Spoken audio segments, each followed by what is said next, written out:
ஒரே நேரத்தில் சுற்றுச்சூழலையும் பாதுகாத்து செவித்திறன் குறைபாடு உள்ள மாணவர்களுக்கும் உதவ முடியுமா?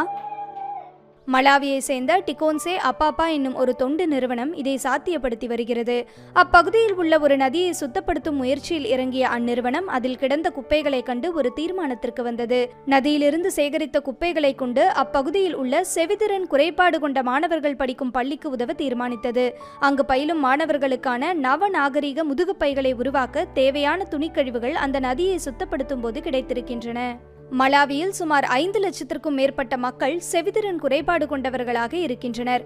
கடந்த 30 ஆண்டுகளில் வெறும் 200க்கும் குறைவான மாணவர்களே கல்லூரி படிப்பில் சேர்ந்துள்ளனர். பைகளை வழங்குவதன் மூலம் மட்டுமே அவர்களின் கல்வியை உறுதி செய்ய முடியுமா என்றால் நிச்சயம் இல்லை. ஆனால் அந்த மாணவர்களுக்கென்றே பிரத்யேகமாக சிலவற்றை செய்வதன் மூலம் அவர்களுக்கு கல்வியின் முக்கியத்துவத்தை உணர்த்துவதோடு நம்பிக்கையும் விதைக்க முடியும் என்று நம்புகிறது இந்த தன்னார்வ தொண்டு நிறுவனம்.